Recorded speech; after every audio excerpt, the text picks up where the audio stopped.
Magandang araw po sa inyong lahat. Sa pagkakataong ito, atin pong talakayin ang isang mahalagang usapin na madalas tinatanong ng maraming magulang, ang custody ng mga anak.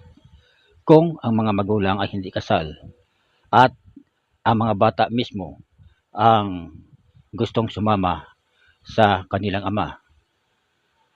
Sa kaso ng isa sa ating mga taga-subaybay, hindi daw sila kasal, pero dalawa raw ang kanilang naging anak, isang 8 taong gulang at isang 9 na taong gulang. Mas pinili daw ng kanyang mga anak na sumama sa kanya. Kaya ang kanyang tanong, kung pwede daw silang sumama sa kanya. Atin pong bigyan ng kasagutan ang kanyang katanungan bilang gabay lamang, and this is just for academic discussion purposes only. Ito po ay sariling opinion ko lamang at hindi dapat ituring na opisyal na payong legal.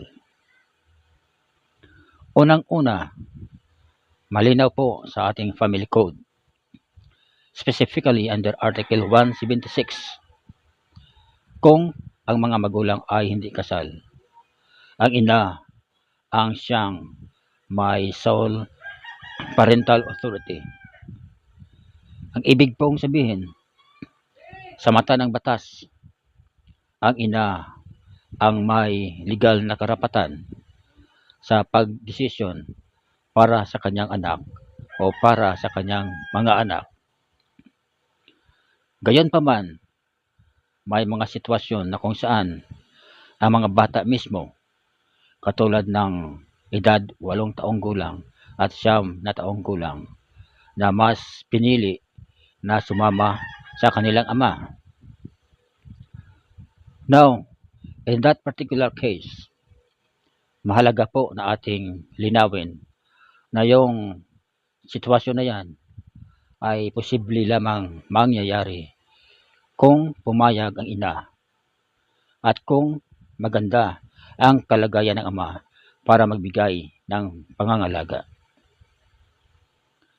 Kung walang tutol ang ina, ang mga bata ay maaring sumama muna sa ama, lalo na kung nakikita nila na mas komportable sila at mas maalagaan ng maayos. Maganda rin po ang magkaroon ng written agreement o kasulatan para maging malinaw ang naging usapan, and at the same time, para maiwasan na rin ang anumang sigalot o problema na maaring mangyari sa hinaharap. Now, kung sakaling tutol ang ina, sa atin pong batas ay karaniwang pumapabor sa ina. Dahil tulad ng sinabi ko sa ilalim ng Article 176, kapag hindi kasal ang mga magulang, ang ina ang may sole parental authority para sa kanyang anak. With that being said,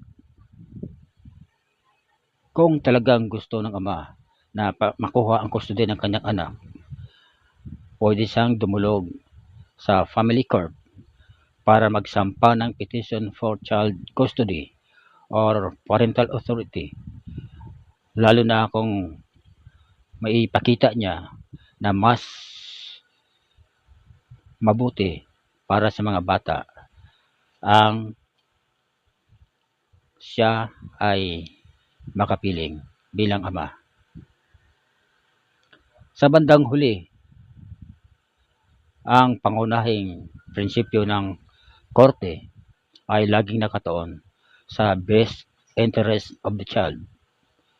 Kung ano ang pinakaligtas, ano ang pinakainam, at ano ang pinakapakipakinabang para sa kapakanan o well-being ng mga bata.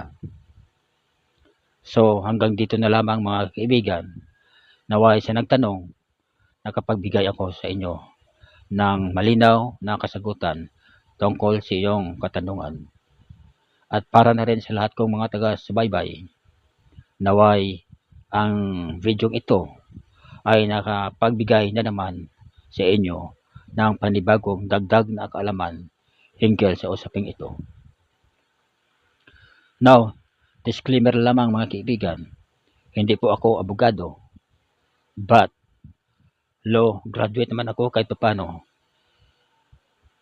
Now, kung nagustuhan nyo ang ganitong klaseng talakayan, kindly subscribe to my YouTube channel, like and share my videos, and click the notification bell so that you will be notified every time na may ganitong akong klaseng upload.